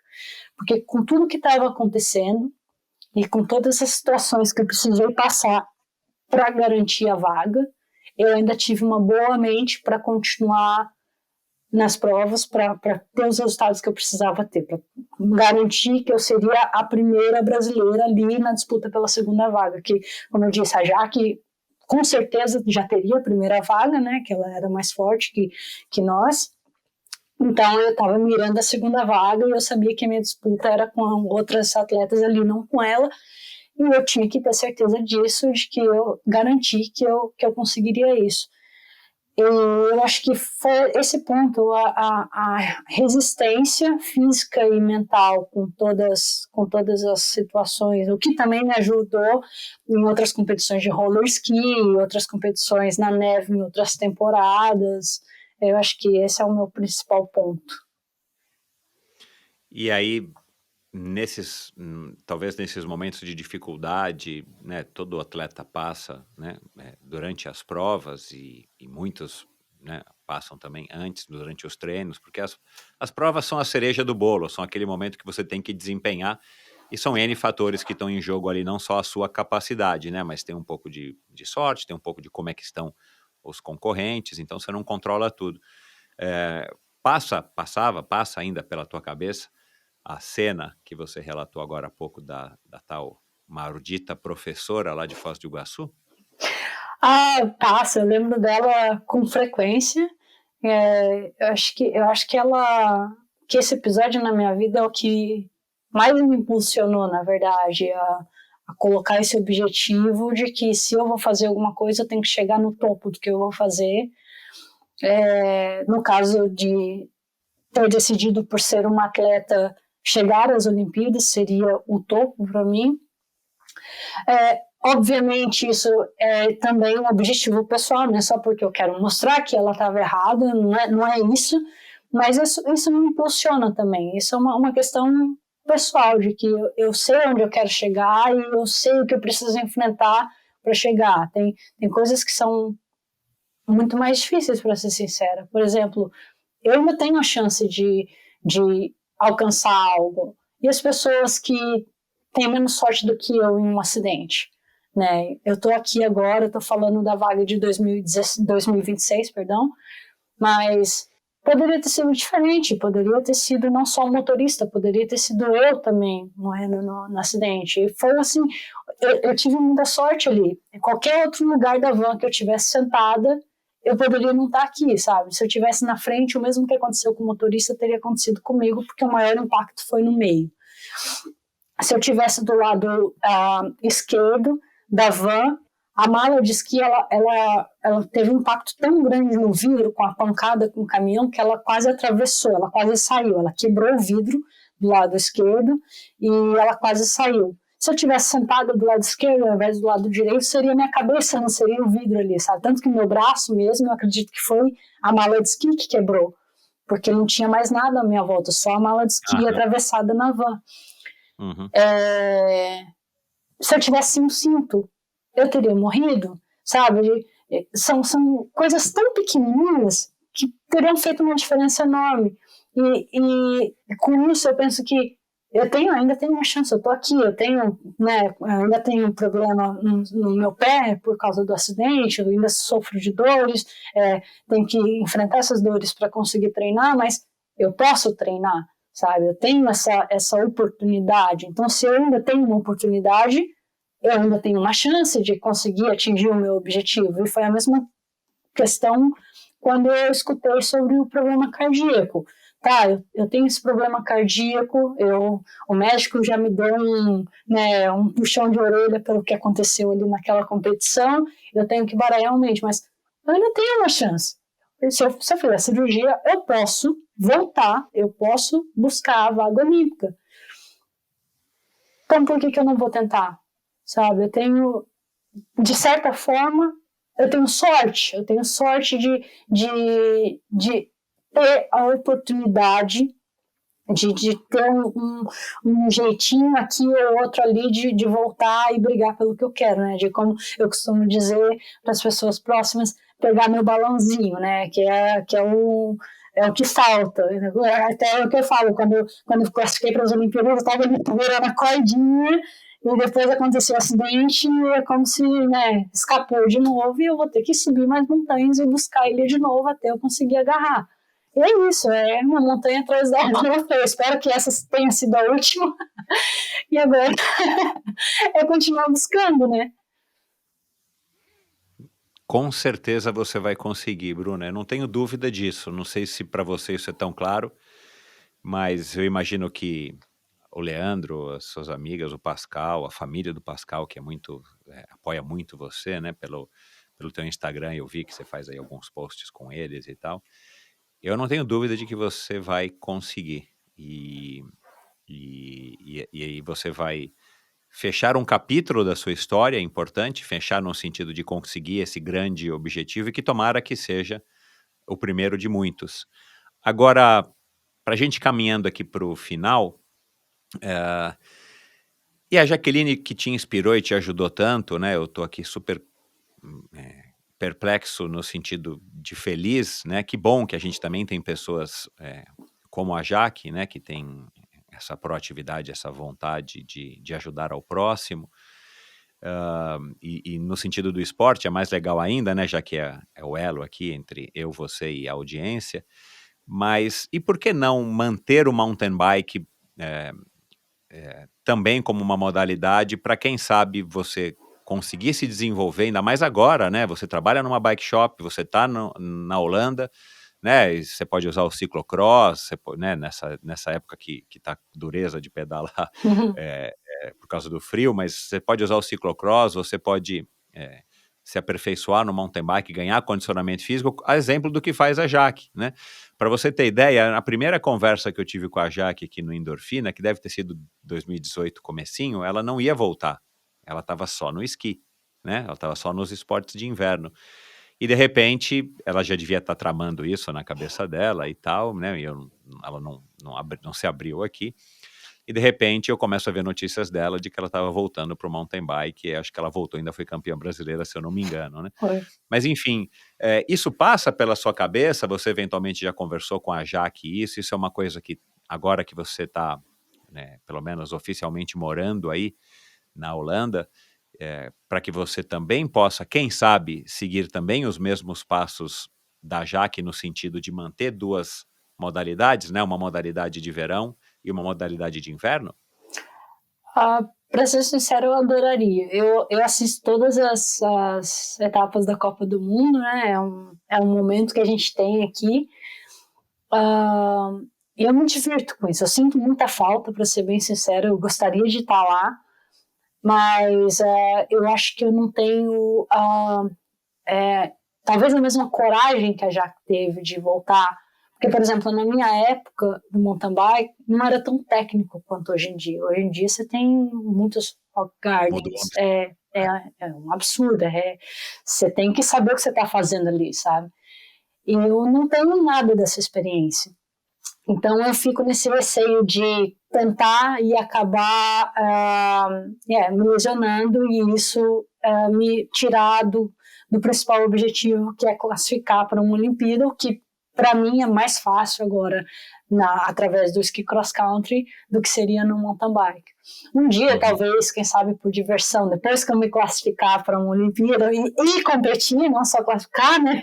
E competir, e aí oficialmente me tornar uma atleta olímpica, talvez sim eu tentaria algumas competições, não acredito que eu chegaria no nível de Copa do Mundo, mas por diversão sim, tanto que aqui mesmo em Nunspeet eu comecei a pedalar com um grupo de mountain bike aqui, né? Eu fui para alguns pedais com eles um tempo atrás, mas aí eu tive alguns problemas, né, com a minha condição física, eu acabei parando, mas eu pretendo voltar a pedalar com eles, também é ótimo, porque assim eu tenho companhia para treinar também, mas eu uso a mountain bike também para treinos, para melhorar meu condicionamento físico aqui, mais com diversão mesmo do que visando, né, um pódio, alguma coisa. Entendi. Sim. Assim, o Bart Branchin está até hoje, né, competindo as provas de etapas, né, as Cape Epics e tal, ainda mais junto com o Abraão Azevedo. Aliás, Abraão Azevedo também, né, apoiado pelo Jean da Scott. Então fica aqui meu abraço aí pro Abraão, já passou pelo Endorfina. Pode ser também, né, um futuro, você pode ser uma grande atleta de mountain bike junto com os esportes de inverno, em categorias que não sejam necessariamente olímpicas, né, mas participando de provas bacanas, né? Aí perto tem a Swiss Epic, né? E com certeza tem várias outras. Se eu não me engano, um amigo meu que eu conheci na Cape Epic me falou, se eu não me engano, acho que tem também na Eslovênia, enfim. Mas legal. Agora, só uma curiosidade que me bateu aqui agora, que eu acabei deixando passar. Eu vi o teu Instagram não é um Instagram muito longo, não me deu tanto trabalho, né? Felizmente o teu Instagram não é tão longo quanto a minha apresentação aqui do nosso bate-papo. Mas, meu, tem umas fotos ali, você de top, sei lá, fazendo músculo, né, posando. Meu, você foi forte pra caramba, não sei se aquilo foi 2020, 2021... Meu, você tem pelo menos um tônus muscular de fazer inveja, né? E o esqui, cross country, o biathlon, eu adoro essas modalidades, você não tem ideia, assim. Eu só não consumo mais mesmo porque aqui no Brasil é difícil, né? Mas eu preciso até que depois você me diga aí alguns sites, alguns lugares onde eu posso, canais no YouTube onde eu posso assistir. Ainda mais agora, né? Que a temporada tá na alta aí na Europa. Mas, cara, são modalidades incríveis e que dão um condicionamento físico bizarro, né, em quem participa, né? Pernas enormes, coxas grossíssimas, né? Normalmente os glúteos também, né? Porque a posição ela exige. E dá braço, né? Eu já vi a Muito Jaque braço. bem forte, mas eu não sei, né, em que situação que você ali postou aquelas suas fotos, e nunca vi a Jaque com os braços daqueles, né? Enfim. Alguma coisa que eu ganho dela, pelo menos. Mas, assim, isso você foi desenvolvendo também graças ao seu treinamento, à sua dedicação já de tantos anos ao esqui, às modalidades na neve, ou você já era aquela moça fortinha já também por natureza e no mountain bike? Eu sempre tive um perfil atlético, mas não tanto quanto naquela foto. Aquilo lá foi mais mesmo pelo trabalho focado no ski cross country. Foi final de 2020, né? Foi um pouco depois que eu perdi a minha avó. Eu perdi ela na metade de outubro de 2020. Aí eu acabei ficando uma semana sem conseguir sair de casa. Quando eu voltei, eu recebi um apoio desse lugar, né, da foto, né, do LG Training. E aí, lá, eu estava muito focada, tipo, eu tenho que ir para a temporada, eu tenho que fazer bons resultados para conseguir a vaga olímpica, eu preciso focar, e é isso. Aí coloquei um balãozinho no pulso para lembrar que eu precisava continuar treinando, mesmo quando eu não estivesse motivada, quando tudo estivesse dando errado, eu ia olhar para ele, não, se eu não desistir, eu vou pegar esse balão. Então, foi com isso aí, eu ia treinar com essa motivação, e acabou dando certo, né? Tanto que você vê lá na foto que eu fiquei muito em forma. Muito forte, cara. Só que foi mais pela preparação voltada pro ski cross country. Agora eu não tenho nada, né? Mas uma coisa interessante foi que quando aconteceu o acidente, isso foi mencionado pelo médico. O médico, não sei se ele estava brincando ou não, mas não acredito pela forma que ele estava falando no momento, né, parecia um pouco mais sério, mas ele disse que o que me ajudou, que geralmente num acidente como o meu, as pessoas têm ruptura dos órgãos por causa do cinto de segurança, porque o impacto foi muito grande. Tanto que foi o cinto que quebrou 3 costelas minhas. E ele disse que... Deve ter ficado com aquele hematoma, né, da marca do cinto, né? Eu tive problema no ombro, eu tive lesão no ombro por causa do cinto, o cinto vinha daqui. Eu tive lesão no ombro, eu quebrei 3 costelas e eu tive lesão abdominal. Só que a lesão abdominal, ele precisou fazer ressonância, que eu tinha muita dor e ele estava preocupado que poderia ser algum sangramento interno. Mas na ressonância deu que os órgãos estavam tudo bem, que não tinha nada, que, né, não precisava preocupar. Só que ele falou, o que eu vejo é que a sua musculatura no abdômen, essa sim, tá machucada, dá para ver aqui, só que você deu muita sorte pelo seu perfil de atleta, porque por você ser definida, o seu músculo protegeu seus órgãos, porque geralmente num acidente como esse, é impossível não ter uma ruptura de pelo menos um órgão, e você não teve ruptura de nenhum. Mas o seu abdômen está todo como se fosse lacerado, sabe? Mas os seus órgãos também protegeu. Até eu brinquei com a minha treinadora, eu falei, você me fez fazer tantas abdominais durante o ano, que acabou que foi um dos fatores que salvou a minha vida. Caramba, cara, você vê, né, o esporte salva até num caso extremo como esse, né? A gente tem um bom condicionamento físico e com certeza, né, a sua recuperação do acidente agora também foi mais rápida, está sendo mais rápida por conta do seu desempenho atlético, por condicionamento físico, perdão, né, não de desempenho, mas por conta do teu condicionamento físico.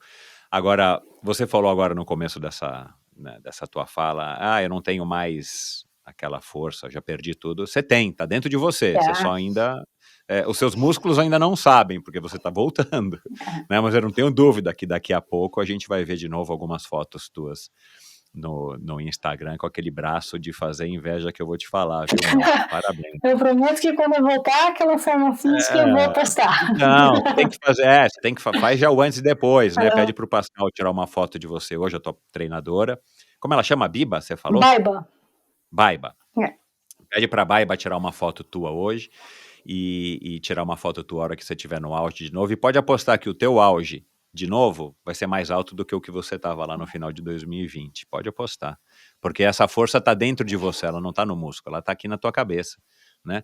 E a hora que você estiver já se sentindo apta para voltar, e eu tenho certeza de que da mesma maneira que você correu 2 horas no Parque do Povo, você vai se dedicar aí com esse balãozinho aí no braço, você vai se dedicar de novo com toda essa força interna que você tem para voltar ao seu condicionamento físico, claro, não pelo físico, né?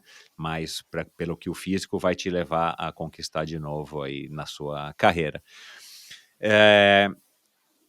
O que você se lembra, se você se lembra, de alguma coisa que você não acreditava e que nos últimos meses, talvez nos últimos anos, você passou a acreditar?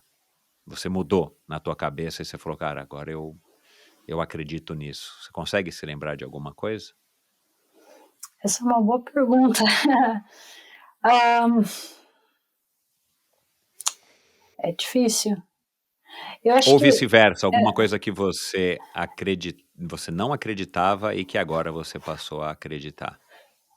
não, na verdade, para ser bem sincera, com o acidente, com tudo que aconteceu, por mais que eu quisesse conquistar a vaga olímpica novamente, quisesse ir para as Olimpíadas, eu tinha esse lado também que não acreditava que eu voltaria a andar normalmente, que eu voltaria a treinar.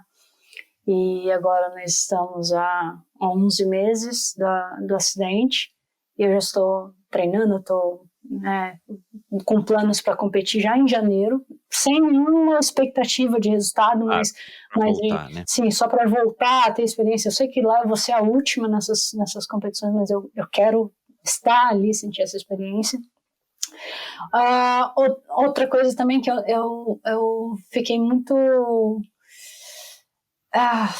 como é que eu posso dizer, surpresa com o que aconteceu é acreditar no poder que uma história pode ter na vida de outras pessoas. A gente vê muitos exemplos, né, de outros atletas, ou mesmo não atletas, pessoas, normal mesmo, comum, com histórias de superação, e a gente escuta essas histórias, e aí, de repente, eu me senti vivendo isso, sabe? Eu não acreditava que a minha história um dia poderia ajudar alguém.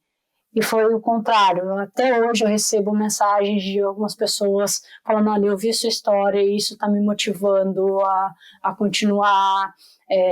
Eu tive um problema de saúde, eu não estava conseguindo andar, e eu vi o seu vídeo na TV, passou na TV, você dando seus primeiros passos com muleta, e isso me deu força de vontade para sair da maca, para sair da cama e conseguir dar meus primeiros passos, né, eventualmente.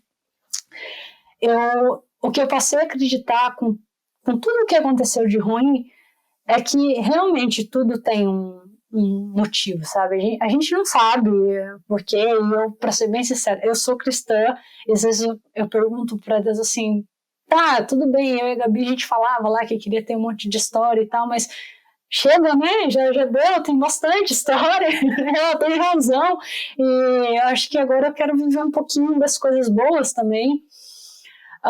Mas ao mesmo tempo receber uma mensagem de alguém dizendo a sua história me ajudou, isso me faz acreditar que realmente há um motivo para tudo, por mais que a gente sofra com alguma situação, querendo ou não, tudo que aconteceu sempre vai ficar aqui comigo, eu sempre vou lembrar disso, sabe? Eu sempre vou lamentar pelo acidente, não por ter perdido a vaga olímpica, na verdade eu vou lamentar pelo acidente porque alguém morreu ali. A vaga olímpica era importante para mim, com certeza, mas alguém morreu ali, e de uma forma trágica, sabe? Eu li o relatório policial e nele estava anexo a certidão de óbito e a descrição de tudo. E eu tenho a imagem na minha cabeça, sabe? Isso eu nunca vou me esquecer. Sempre vai ficar comigo. E é um questionamento que eu faço quase todos os dias para Deus. Por que eu tenho que viver isso? Por que o Senhor permitiu essas coisas acontecerem? Porque eu não acredito que Deus faça com que essas coisas aconteçam. O que eu passei a acreditar depois do acidente é que, infelizmente, todas as nossas ações têm uma reação e não que Deus tem uma história escrita e que vai acontecer assim, ponto. Porque eu não acredito que Deus escreveu o acidente. Eu não acredito que estava nos planos dele aquilo acontecer daquela forma. Infelizmente, o motorista estava dirigindo muito rápido, né? A gente estava no ponto onde aconteceu o acidente cerca de 20 minutos antes do que era para a gente estar, o que daria uma média de 100 km por hora numa rodovia que era 70 km por hora como limite. É muita coisa. Eu fico muito triste com isso, mas se você for pensar pelo lado do livre-arbítrio, por exemplo, toda ação ela gera uma reação. É uma coisa que eu não quero pensar. Eu espero que em algum momento eu pare de pensar muito sobre isso, mas infelizmente eu penso ainda bastante, porque eu não quero culpar o motorista pelo que aconteceu, foi uma fatalidade, mas isso é uma coisa que eu levo comigo, sabe, de tudo que a gente faz tem um resultado, e o que você vai aprender através disso? O que a gente vive, as consequências que a gente vive de escolha de outras pessoas também, o que você vai fazer através disso? As coisas que aconteceram na minha vida que foram reações de ações de outras pessoas, o que eu vou fazer disso? Porque elas afetam a minha vida, mas o que eu vou fazer disso? Eu vou tornar isso em coisas boas, eu vou tornar isso em coisas ruins, sabe? Eu vou, depois do meu acidente, eu vou simplesmente lamentar e deixar por isso mesmo, nossa, que tadinha da Bruna, e as pessoas vão ter dó da Bruna. Não, eu não quero isso. Eu quero que as pessoas vejam que eu, por mim mesmo, eu quero chegar lá e apesar de tudo, eu vou continuar tentando, sabe? Eu quero que as pessoas entendam que se você não desistir, você tem uma chance sim. Enquanto você está aí respirando, enquanto você está, né, você tem as suas oportunidades de conseguir atingir seu objetivo, por menores que sejam, elas estão ali, você tem a chance de alcançar, independente das dificuldades. E isso eu acho que foi toda a lição que eu aprendi com tudo isso, de que pode o que acontecer, o que acontecer, tá nas suas mãos. Você tem que acreditar e vai, enfrenta todo mundo, faz igual eu tô fazendo agora nesse treino de kickbox, sai dando porrada em todo mundo, mas vai, luta pelo que você quer. Ou você dá porrada ou você vai levar porrada. Ai. Olha, Bruna, caramba, meu, que mensagem bacana pra gente encerrar essa conversa. 1h45 aqui gravados, né? Fora aquela 1 horinha que a gente conversou antes. Você tem alguma dúvida de que você é uma Bruna melhor hoje do que você era antes? Certeza que você é. Tudo isso que você passou e que você acabou de sintetizar, você foi uma privilegiada de ter podido viver isso e sobrevivido, literalmente também, mas metaforicamente, né? Porque aquilo que a gente falou no começo, tem muita gente que se perde, que desiste, e não é uma crítica, mas tem gente que não aguenta, né? Você aguentou, você perseverou, você teve o privilégio de ter pessoas ao seu lado, desde a família até o Jaque, a sua amiga, o Pascal, que tiveram do seu lado, te dando também a tal da rede de apoio, né? E eu não tenho dúvida de que hoje você é uma mulher muito mais forte, muito mais preparada, vive com os seus problemas, todo mundo tem, você não tem mais nem menos do que as outras pessoas, né? Todo mundo tem. Então, é bacana de ouvir isso, e esse é um dos propósitos aqui do Endorfina. Aliás, o principal propósito é a gente poder ouvir uma história como a tua e tirar as lições boas, as inspirações, porque apesar de tudo, né, e esse é um lema do Endorfina, quem é que não gosta de uma boa história? A sua história é uma história que é uma história excelente e que te transformou. E, de fato, aqui agora está me inspirando absurdamente. Eu estou assim, emocionado de ter ouvido e conhecido a tua história mais a fundo. eu imagino a quantidade de pessoas que você não impacte, seja através, né, do seu convívio pessoal, social, familiar, seja através do seu Instagram, do seu Facebook. Aliás, quem quiser entrar em contato com você agora, eu tenho a impressão que muita gente vai mandar um oi para você e te dar aí os parabéns, ou, né, te mandar uma mensagem positiva. Como é que é o nome do teu Instagram? O teu e-mail é o e-mail de mountain bike. Você não precisa mudar, né, mulher? Bruna Moura Mountain Bike, alguma coisa. O teu Instagram é um Instagram que tem cross country, biathlon, alguma coisa assim. Fala aí. Isso. Bruna Moura, XCBT. XC do cross country e BT do biathlon. Né? Porque eu criei o Instagram e eu ainda fazia parte da equipe de biathlon. Então. Tá. Mas enfim, eu vou colocar no post do episódio de hoje, no endorfinabr.com, já um linkzinho para quem quiser, entra lá, já não precisa agora anotar rapidamente. Vai lá no meu site, clica lá no episódio da Bruna, vai lá no primeiro link, vai ter lá Instagram no final da descrição, os patrocinadores e tal, para entrar em contato contigo. Enfim, muito obrigado por compartilhar tanto da sua vida, da sua história. Tenha certeza que essa tua história, claro que não, eu sei que não foi fácil para você e não está sendo fácil, mas eu acho que o pior já passou, você já teve aí a sua experiência para saber lidar com tudo isso com bastante sabedoria e não com menos sofrimento, né? Porque, de novo, eu acho que a gente tem que acreditar que é isso, né? A gente não passa por essa vida aqui a passeio, a gente não vem a passeio, a gente vem aqui para cumprir algumas coisas e a vida é assim, a gente não escolhe isso e ela é assim, né? Ela apresenta os momentos ruins para que a gente possa saborear os momentos bons. Agora, imagina você largando na prova lá em Cortina d'Ampezzo, em 2026, segura coração aí de novo, hein? Você vai ter que pedir pro médico passar uma super bonder aí na plaquinha para que ela não descolhe ali no momento da largada, porque vai ser uma emoção que eu imagino que vai ser difícil de controlar, né? O seu psicólogo até lá já vai estar te trabalhando para isso. Mas enfim, Bruna, parabéns. Você é uma mulher privilegiada, você é uma mulher sortuda. Que você tenha muito sucesso agora no ano de 2023, 2024, 2025, 2026, até você chegar lá na tão sonhada vaga olímpica, e que você continue aí com esse astral, com essa cabeça incrível de conseguir transformar um limão numa limonada, às vezes um pouquinho azeda, às vezes um pouquinho mais doce, mas você tem essa capacidade, esse privilégio de conseguir, enfim, enxergar esse lado bom das coisas. Então, parabéns, para mim foi uma honra, um prazer enorme ter te conhecido e estar contando agora aqui, né, você contando a tua história para o mundo inteiro.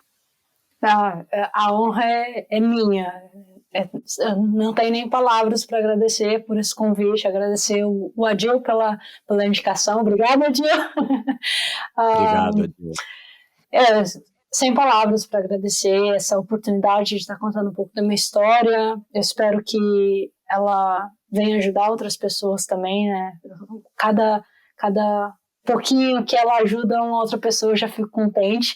Teve um dia, não muito tempo atrás, que eu estava olhando pelo Twitter, eu tenho um perfil lá, mas quase não uso, e aí eu vi uma atleta no Rio questionando o pessoal, né, perguntando, gente, vocês usam um cinto de segurança quando vocês estão no banco de trás?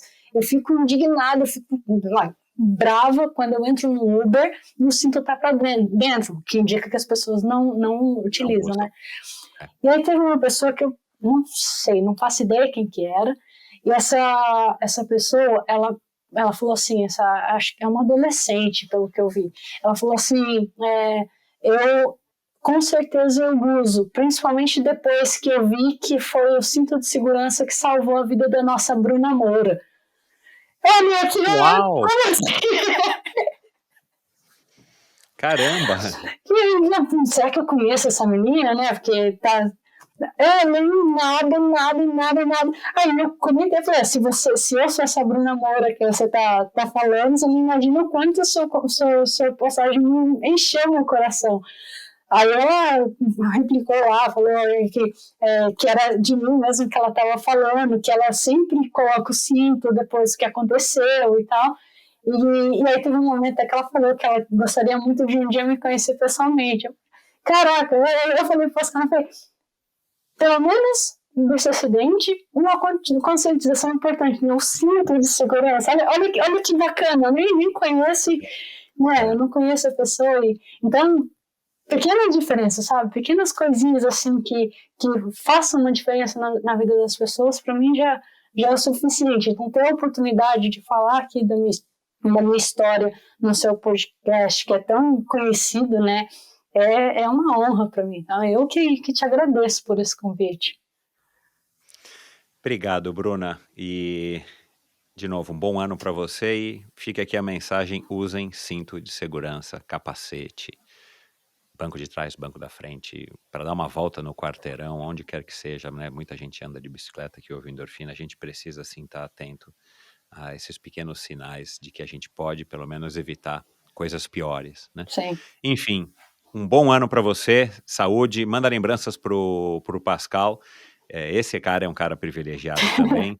E bastante saúde para vocês. Muito obrigada. Bastante saúde também. Um ótimo ano aí para você, para a família, para todos os ouvintes. Obrigada mesmo. Valeu. Gostou do vídeo? Dê o seu like e deixe o seu comentário. Não se esqueça de assinar esse canal e se você quiser ouvir a conversa na íntegra, procure pelo Endorfina na sua plataforma preferida de podcasts.